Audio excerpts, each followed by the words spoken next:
4h06. Muito boa tarde. Chegamos com o Metrópole Saúde para vocês. Hoje, sexta-feira, dia 26 de abril.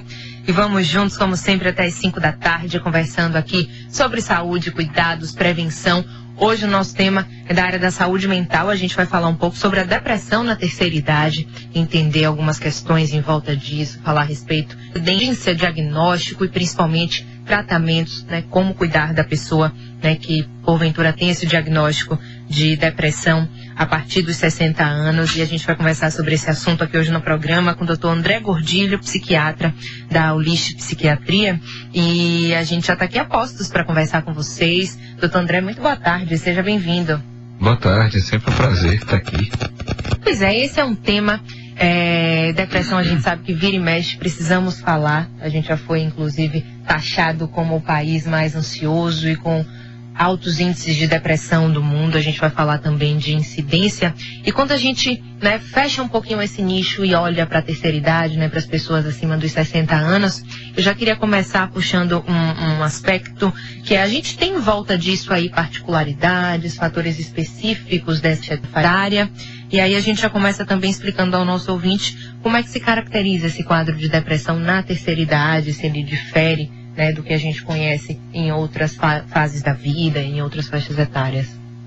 Ok. O Brasil está envelhecendo, né? Ou seja, está ficando grisalho. Ou seja, acho que tem estimativas que em 2020 a gente vai ser o 6º país com número de idosos com algo em torno de 30 milhões de idosos, né? Ou seja, um incremento de 650 mil idosos por ano, né, na nossa população. Então, assim, precisa ter um olhar diferenciado para ele. Não é que e a depressão no idoso, ela tem particularidades que não são necessariamente iguais à depressão no adulto jovem. Ela se manifesta muitas vezes de forma diferente. Por exemplo, quando vê, a gente é muito comum, né, o idoso ter queixas somáticas, queixas de dor, né? Então, tá com dor aqui, tá com incômodo acolá, se queixa de problema gástrico, se queixa de fadiga, mas às vezes não se queixa propriamente de tristeza, né? O idoso também é muito comum ele começar a ter dificuldade de memória, dificuldade de atenção, ou seja, queixas relacionadas à cognição, e que muitas vezes se confundem com o quadro demencial, e que nem sempre é fácil de você distinguir. Então, assim, a depressão, ela em geral não tem uma causa, nem sempre uma causa única, né? Ou seja, não é uma doença simples.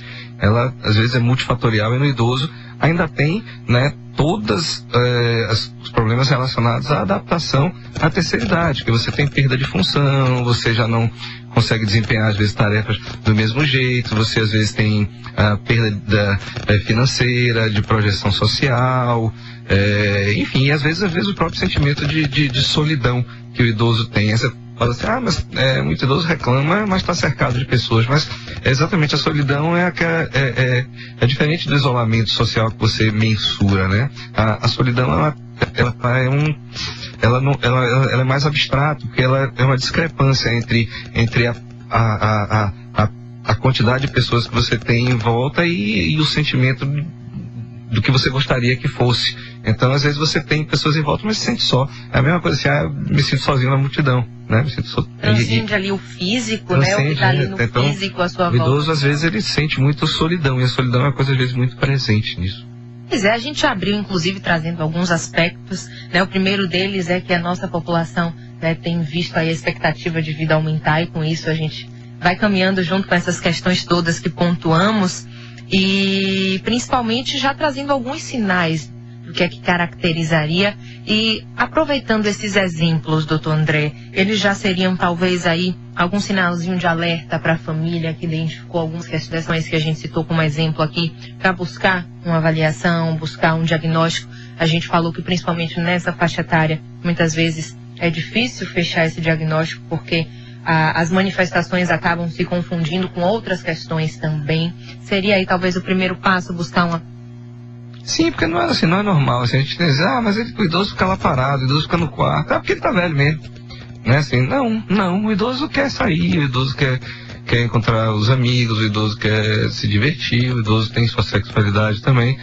E assim, aquele estereótipo do idoso, né, na cadeira de balanço, sozinho, né, isolado, isso não condiz com a realidade do bem-estar do idoso, né? Então o idoso, ele busca atividades, ele precisa socializar, tanto que assim, tudo mostra que assim, as pessoas que têm uma atividade laboral ou algo de utilidade, que tem uma atividade, que tem um vínculos sociais, a pessoa que sai, que tem um vínculo familiar estabelecido, é muito mais difícil desenvolver depressão. Às vezes uma crença, a própria religião, né, você tem uma crença, porque os pensamentos, a questão da morte, né, de você estar ficando mais velho, do morrer, né, os pensamentos de morte não tem que separar do que tem de depressivo, do que tem de pensamentos mesmo, de você fazer suas programações de futuro, tentar entender. Então, às vezes você está engajado em alguma religião, em alguma coisa, não precisa ser nada, entendeu? Xiita, assim, fanático, não, assim, mas você está engajado, às vezes são coisas que podem ajudar. Quanto a isso, ajudem as crenças também. Isso, porque vem aquela coisa assim, e depois, né? O que vai acontecer depois? E muita gente entra em parafuso por causa disso, né? Tem uma questão interessante também, que a gente falou do estereótipo, né? Do idoso, sentadinho ali na cadeira de balanço, isolado. A gente tem visto, na verdade, muitas vezes essa imagem do idoso se desassociar, porque hoje a pessoa com 60 anos não é mais a pessoa com 60 anos de há 20 anos atrás. A gente já vê uma pessoa chegar aos 60 anos, digamos assim, entre aspas, muito melhor do que a gente via no passado. Esse aspecto também conta para não só para essa questão do envelhecimento da nossa população, mas para tudo isso que está à volta e acaba influenciando como fator para a depressão? Interessante, eu recebi na internet, o pessoal postou uma manchete de jornal no início do século passado, né, quando mostra uma idosa de 40 anos morre. Então assim, o ser idoso mudou muito. 60 anos eu acho que é jovem, né, hoje em dia. Tem muita gente de 60 anos aí super bem fisicamente, né, com pensamento, né, ativo, e assim, eventualmente vai ter que se rever essa coisa do que é ser idoso. Eu acho que a gente bota um peso já na pessoa de 60 anos que geralmente assim, são pessoas que têm toda a possibilidade, obviamente com algumas pessoas que têm com mais dificuldade por suas características de vida, dificuldades que eventualmente teve, mas assim, 60 anos é para ser uma idade de atividade, de estar bem, né? Certeza. Vou aproveitar para chamar nossos ouvintes a participarem conosco dessa conversa aqui hoje no Metrópole Saúde com o Dr. André Gordilho, psiquiatra da ULIST. A gente fala sobre depressão na terceira idade. Você pode participar conosco no 35055000, nosso telefone aí com o Zé Silva na operação do áudio. Tem também o WhatsApp do Grupo Metrópole, 981553258, e nosso portal metro1.com.br. De lá vocês acompanham as principais notícias do dia e também enviam mensagens aqui direto para o estúdio. Me veio a questão também, a gente falou muitas vezes dessa imagem da pessoa com 60 anos, doutor André, e falamos justamente desse envelhecer. E aí eu vou voltar um pouquinho, principalmente nos casos de depressão ainda no adulto jovem, e até mesmo na infância e na adolescência.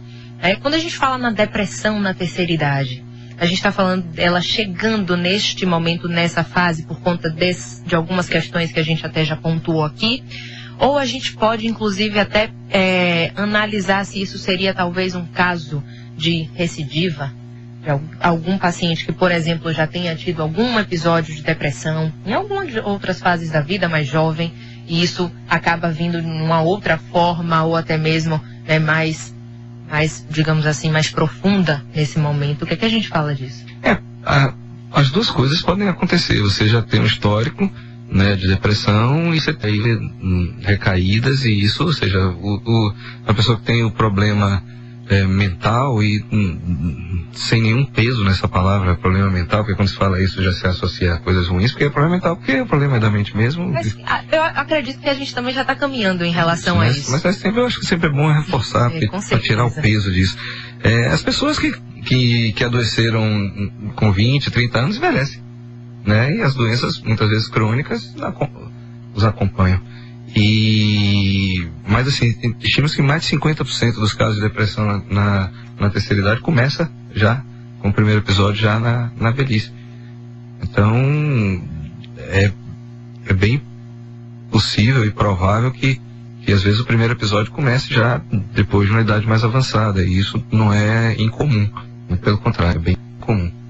E até inclusive dados, né, a gente falou, ficou de falar de incidência, e é importante, né, o Brasil lidera hoje os casos de depressão na América Latina, né, como a gente começou falando, já fomos taxados aí como o país mais ansioso do mundo, com alto índice de depressão. Então o Brasil lidera os casos de depressão na América Latina, e a doença acomete 5,8% da população. Isso aí está em torno de 11 milhões e meio de brasileiros, de acordo com a Organização Mundial da Saúde. E entre esses pacientes há uma alta incidência, né, de brasileiros com mais de 60 anos, é o marco aí para a gente falar da terceira idade. Esses dados, a gente pode dizer que chamam a atenção. O que a gente fala desses números? E sempre quando a gente fala de saúde mental, há o questionamento, está tendo um aumento de diagnósticos, ou porque tem se falado mais sobre essa doença? O que a gente fala desses números? Em termos epidemiológicos, assim, existem dados que variam, né? Se um idoso, a depressão ela pode ser 5 a 12%, isso vai depender do estudo que se faça. Se você está contando os casos novos, ou se você está contando ao longo da vida, isso já aumenta, né? Inclusive, até para a gente complementar, que tem nesses dados que eu peguei da OMS, aponta que no âmbito global, de uma maneira geral, o número de casos cresceu mais de 18% nos últimos 10 anos. Cresce, tem crescido mesmo.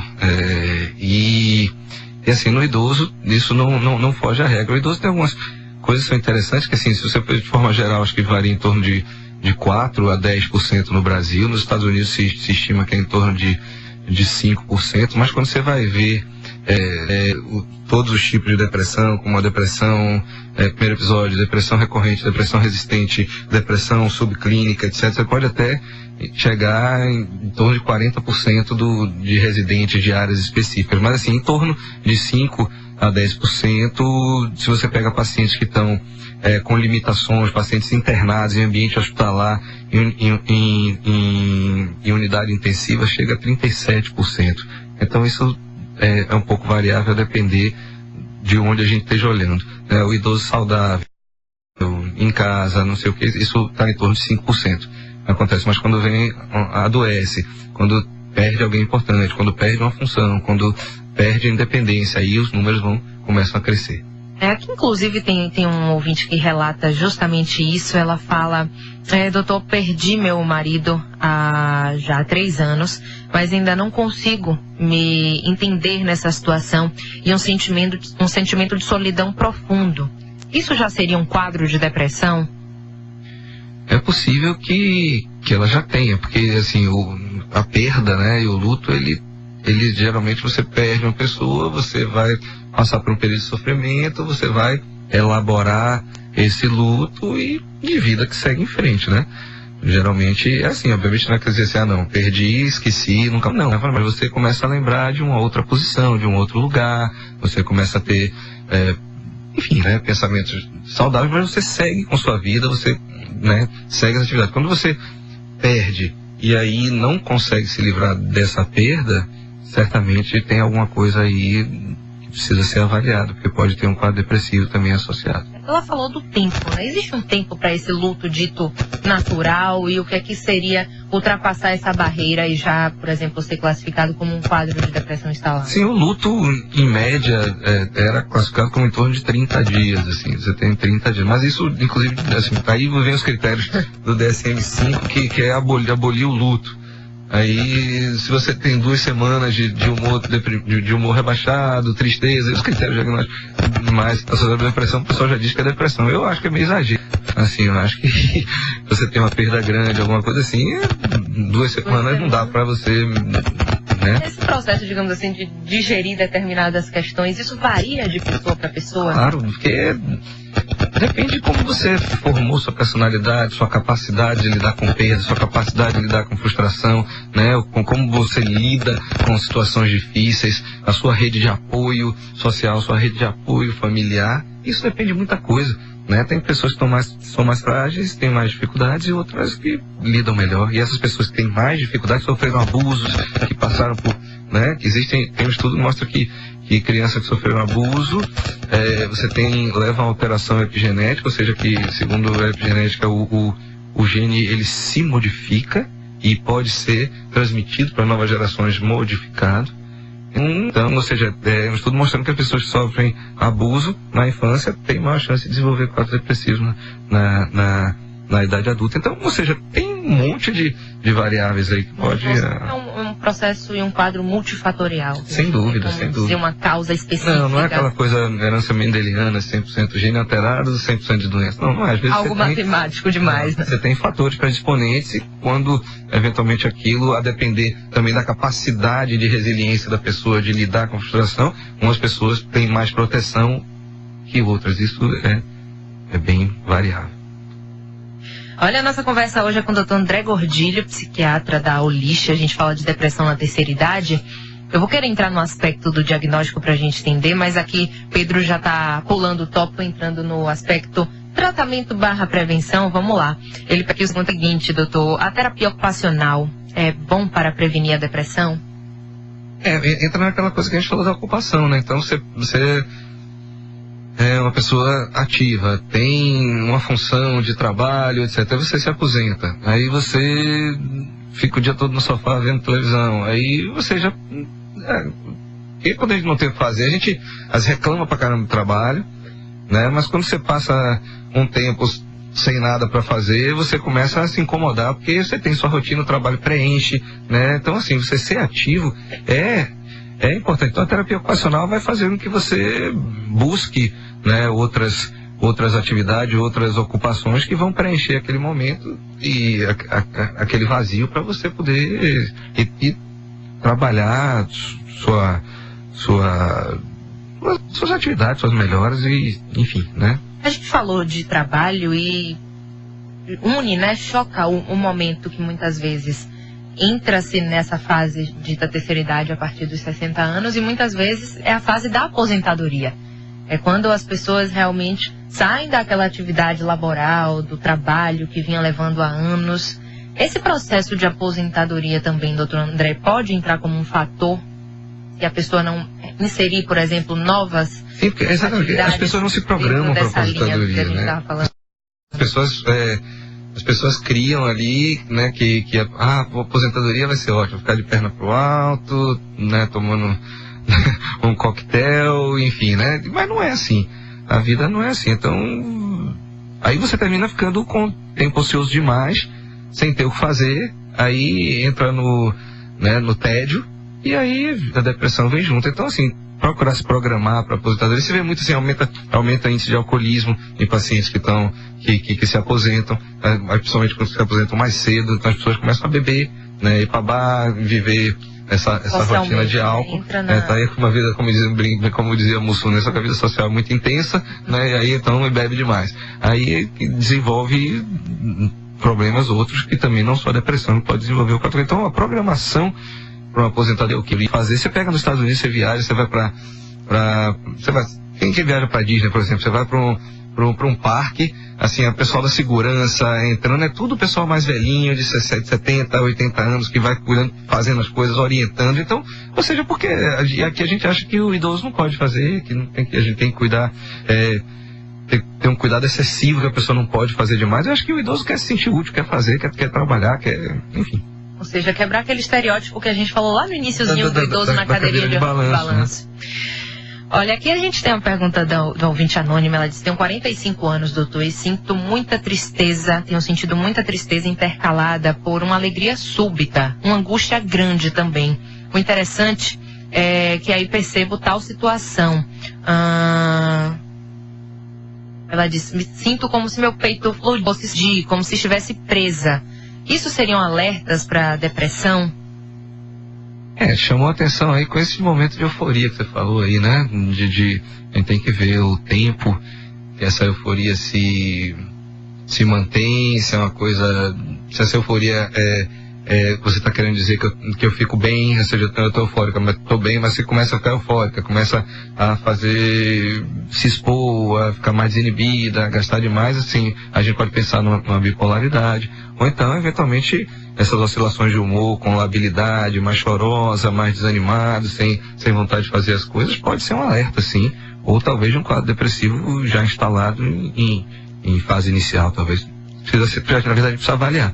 Eu vou aproveitar a pergunta dela, de Anônima, justamente para a gente entrar no âmbito do diagnóstico. A gente chega no consultório, né, com queixas como essa da ouvinte ou com outras de exemplos que a gente já inclusive deu aqui. Como é essa condução para fechar o diagnóstico? A gente inclusive falou mais no início dessa dificuldade, muitas vezes, pelas manifestações se confundirem com outras patologias da faixa etária. Como é essa condução até que se feche esse diagnóstico e que diga é uma depressão nessa fase da terceira idade? A gente falou da possibilidade de uma bipolaridade, de outras questões. Como é essa parte do diagnóstico? Sim, a patologia ela tem determinadas características, né, que a gente vai buscar essas características na anamnese, né, no momento que a gente vai estar ali na consulta, conversando, entendendo sobre a vida da pessoa, sobre a rotina, o que é que ela está sentindo, como é que se comportava antes, como é que está agora, o que é que mudou, enfim, né, procurar colher uma história bem completa. Assim, no idoso a gente tem cuidados adicionais, porque o idoso geralmente, às vezes, ele tem outras patologias de base, tem doenças clínicas associadas, usa remédios, e a gente tem que avaliar que algumas medicações podem causar depressão, algumas doenças também clínicas podem levar ao quadro depressivo, se esse idoso ele é ativo, se ele não é ativo, se ele tem limitações, se ele não tem os problemas que ele está passando. Então, é uma avaliação geral que é feita, associada a isso a gente faz exames complementares, exames laboratoriais, exames de imagem, quando necessário, né, para a gente poder fechar o diagnóstico. Às vezes avaliações neuropsicológicas também são solicitadas em caso de pacientes com comprometimento cognitivo mais pronunciado, para a gente eventualmente avaliar dúvidas, neuroimagem funcional. Enfim, existe uma gama de possibilidades de avaliação diagnóstica que a gente pode lançar mão e deve lançar mão para poder, né, chegar no diagnóstico preciso e no tratamento adequado desse paciente idoso. No jovem, geralmente... Aí nada muito... porque muitas vezes a família, a depender do quadro, chega aflita, e muitas vezes esse diagnóstico não vem de imediato. Muitas vezes é preciso de todas essas possibilidades por trás até que se chegue num não, às vezes na primeira consulta você tem uma suspeita diagnóstica, né? Aquela primeira consulta serve muitas vezes para você chegar, avaliar e dizer assim, olha, pode ser isso, e vamos, né, por aqui, mas vamos por aqui, agora eu vou pedir esse exame para fazer isso e isso, vou avaliar, ou então eu vou entrar com uma medicação para uma suspeita diagnóstica tal, eu vou observar por X dias, a depender da resposta ou não, eu vou para outro lado. Isso aí vai variando de caso a caso, como a gente sempre fala. Isso, varia um pouco de caso a caso, isso não tem como fugir disso ainda. Olha, a gente falou da questão das ocupações. Neuza, nossa ouvinte, ela deixa aqui o depoimento dela. Ela disse: estou com 70 anos e estou rodando de Uber. Aí buscando atividade para ela. Maravilha. Pois é. Olha, a gente está com o Dr. André Gordilho, psiquiatra da ULICH. Nossa conversa hoje é sobre a depressão na terceira idade. A gente já falou aqui de alguns aspectos e principalmente alguns sinais que podem alertar para esse quadro. A gente está na hora do intervalo comercial, a gente vai ali bem rapidinho. Daqui a pouco a gente volta com o Metrópole Saúde e com o nosso tema aqui de hoje. Até já. Ver melhor, saúde e qualidade de vida aqui na Metrópole.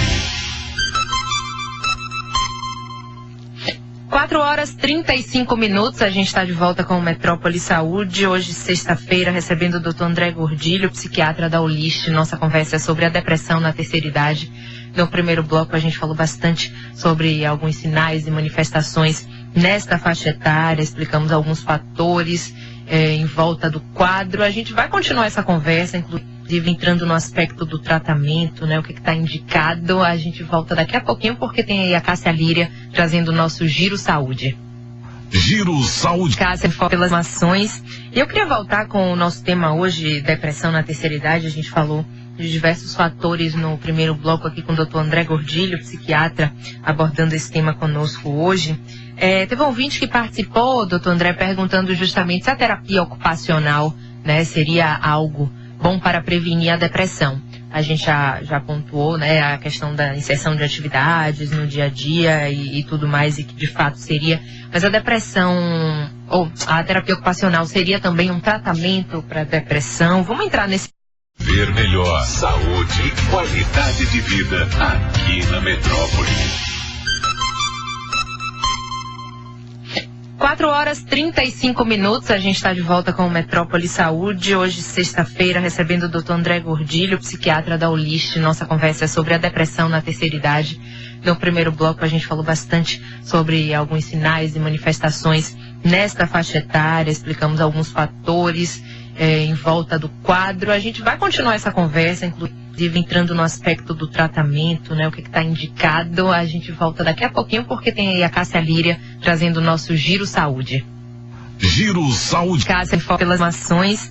E eu queria voltar com o nosso tema hoje, depressão na terceira idade. A gente falou de diversos fatores no primeiro bloco aqui com o Dr. André Gordilho, psiquiatra, abordando esse tema conosco hoje. Teve um ouvinte que participou, doutor André, perguntando justamente se a terapia ocupacional, né, seria algo bom para prevenir a depressão. A gente já pontuou, né, a questão da inserção de atividades no dia a dia e tudo mais, e que de fato seria.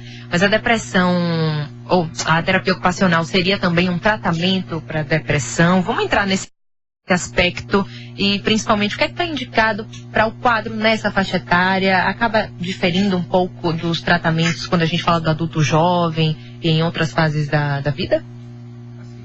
Básico, você vai usar antidepressivos, né, medicações, a psicoterapia, né, assim, a atividade física é muito interessante, principalmente atividades físicas que melhorem a psicomotricidade, que melhorem a parte cardiovascular do paciente, que deem mais disposição para ele, principalmente os exercícios aeróbicos, caminhadas, né, às vezes uma hidroginástica na pessoa que tem mais limitação, buscando em atividades voltadas para a funcionalidade, ou seja, para a independência do idoso. Você que às vezes fica ali, está restrito na cadeira, está restrito no leito, você não tem independência para tomar banho sozinho, isso vai desgastando a pessoa de alguma maneira. Então, autonomia e independência é característica natural da vida, do envelhecimento. Isso mas assim, tem muitas perdas que são reversíveis, que dá para você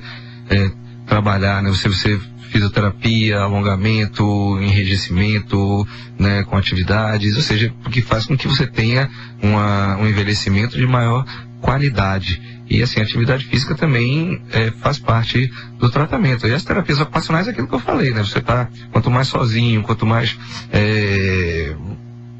sem vida social, sem vida familiar, pior. Então você tem que suprir essa ausência, né, de atividade, do que fazer com outras coisas. A terapia ocupacional entra.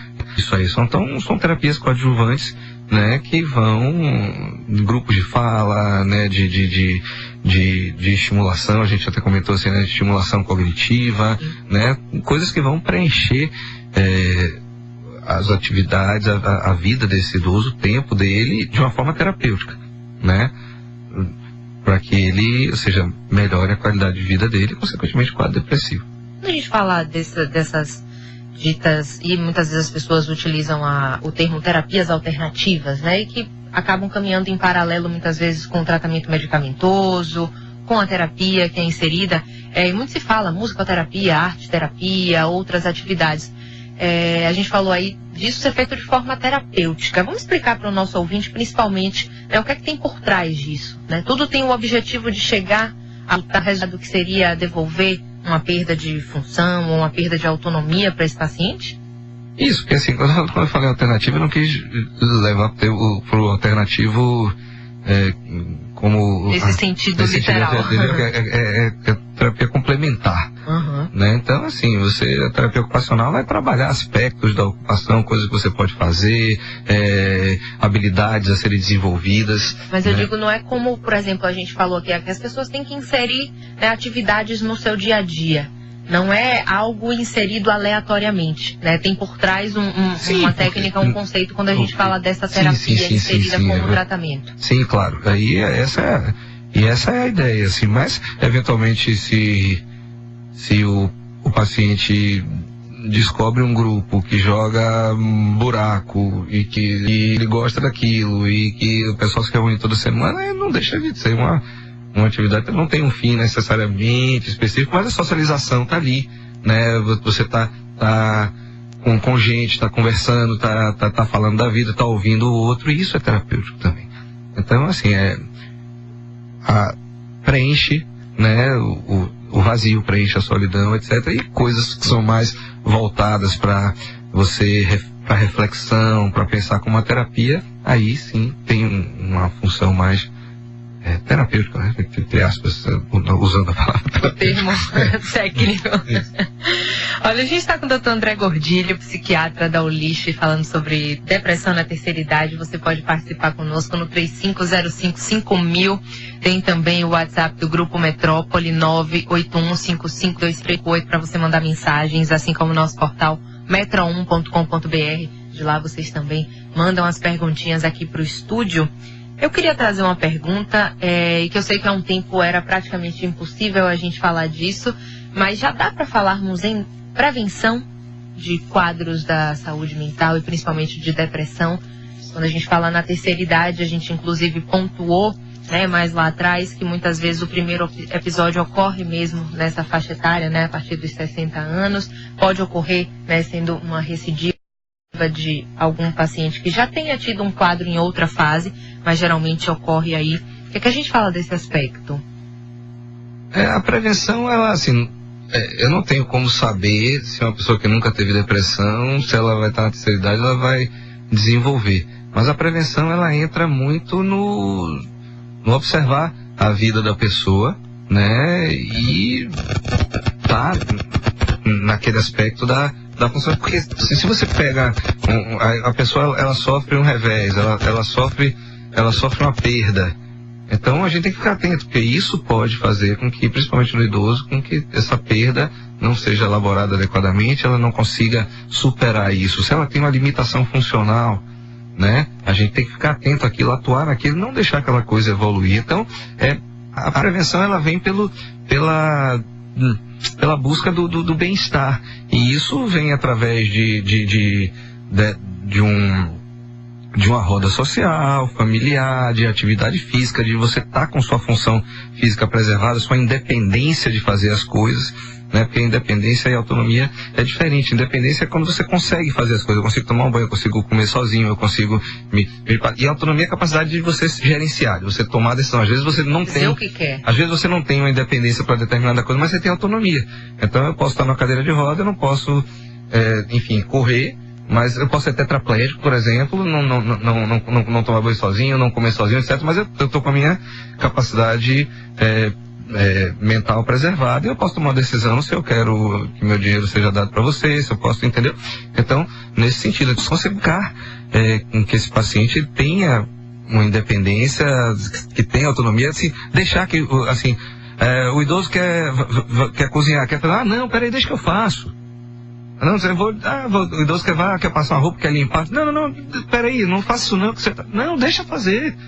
Sabe, se ele quer fazer, se ele está a fim de fazer, deixa fazer, não tem por que não fazer, porque é idoso. Isso é péssimo, porque faz com que a estima da pessoa caia, a pessoa começa a se sentir inútil. Então, buscar atividade. O que previne são essas coisas. Então, você está meio sem ter o que fazer, vou procurar o que eu vou fazer então? Vou fazer um curso de informática, vou aprender uma língua nova, vou, socializar num grupo de terceira idade, universidade de terceira idade, não sei. Existem 1000 possibilidades que são de forma a prevenir, seja estreitar laços de amizade, ou seja, sair mais, não vou sair mais não, tô velho, meu amigo também tá ali. Então, com quantas pessoas se reúnem para se encontrar, conversar, etc. Então, assim, a parte social é muito importante. As pessoas que têm uma vida social ativa deprimem muito menos os idosos do que os que não têm. Então são essas coisas que a gente pode tentar fazer para que previna. Evitar. E a gente acaba juntando um pouco nessa lista questões que a gente falou, inclusive, como tratamento. Então talvez inserir determinadas coisas antes atua também como a prevenção. Claro, sim, sem dúvida. Olha, a gente está falando sobre depressão na terceira idade aqui com o Dr. André Gordilho, psiquiatra da ULIST. Aqui tem uma ouvinte que diz o seguinte: Doutor, tenho uma angústia muito grande comigo, me sinto solitária. A solidão seria, de novo a solidão chegando por aqui, seria algo para se preocupar? Ela não deixou a idade. Sim, a solidão está muito presente, né, nos quadros, às vezes, como às vezes um fator de risco e desencadeante, né, como um dos fatores para desencadear um quadro depressivo, né, mais uma vez a gente tem que ver o que está levando esse sentimento de solidão, se a pessoa está realmente sozinha ou se ela se sente sozinha, por que ela está se sentindo sozinha, o que essa solidão está aí, se ela tem realmente algum suporte, se ela tem pessoas com ela, pessoas queridas, porque às vezes o que ela falou, assim, a expectativa dela é diferente do que às vezes do que ela tem. Então esse sentimento subjetivo de solidão é um fator de risco para a depressão, sim, que deve ser avaliado e resolvido. Ao longo do programa a gente falou dando alguns exemplos, falando de algumas questões relacionadas a esse quadro de depressão. Geralmente, a família e pessoas que estão em volta, até mesmo amigos que percebem, né, que aquela pessoa precisa de um suporte, que de fato, a gente viu aqui exemplos de muitas pessoas, né, falando, doutor, eu sinto isso e aquilo, mas muitas vezes essa pessoa no seu âmbito familiar não externa, e é o familiar ou alguém próximo que está ali convivendo com aquele indivíduo que vai perceber e vai dizer, olha, a gente precisa, né, entender o que está acontecendo aí. Quem geralmente procura esse suporte?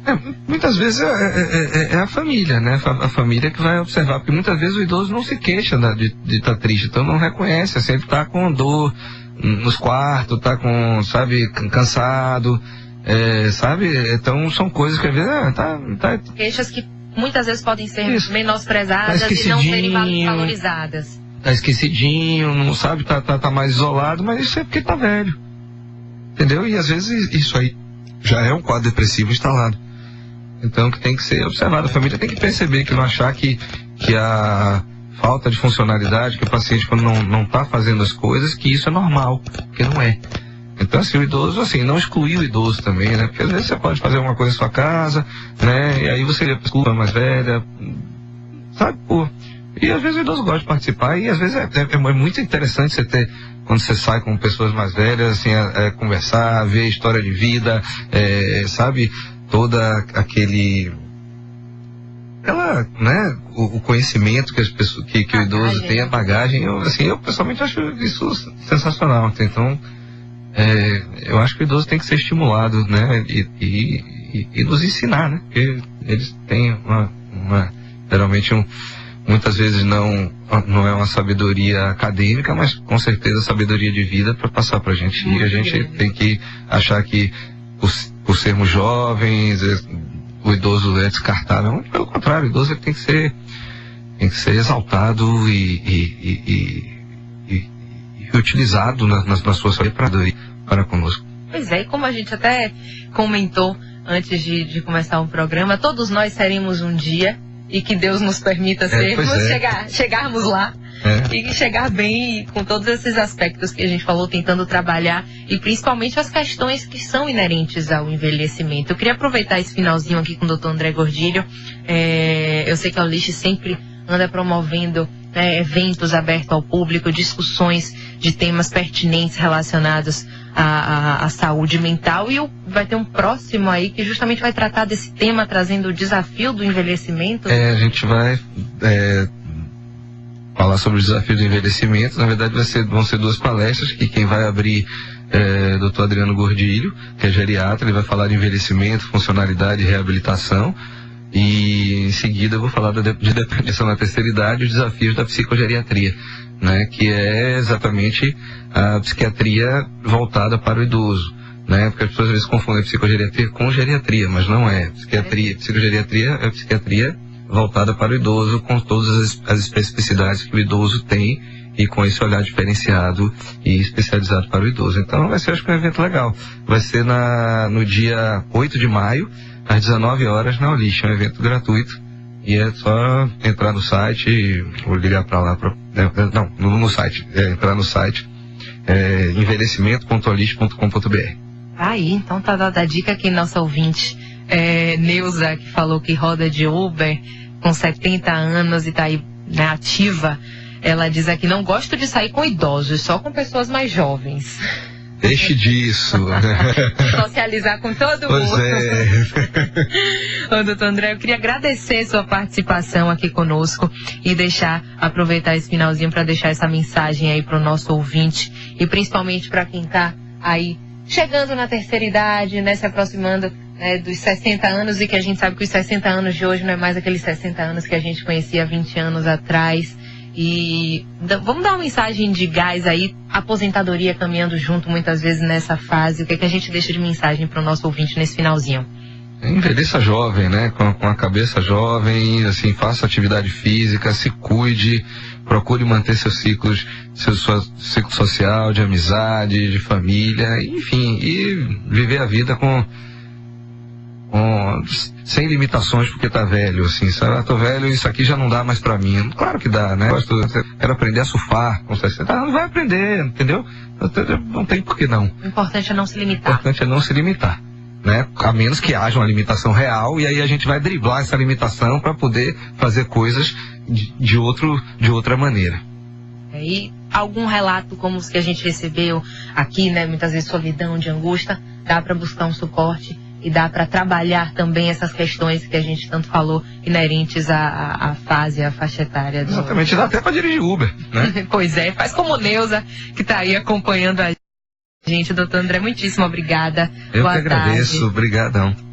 Pois é, agradeço vocês também a companhia, as participações aqui conosco hoje no Metrópole Saúde. Hoje é sexta-feira, desejo um bom fim de semana a todos, com cautela e moderação. E na segunda-feira a gente está de volta ao vivo às 4 da tarde para vocês. Tchau, tchau.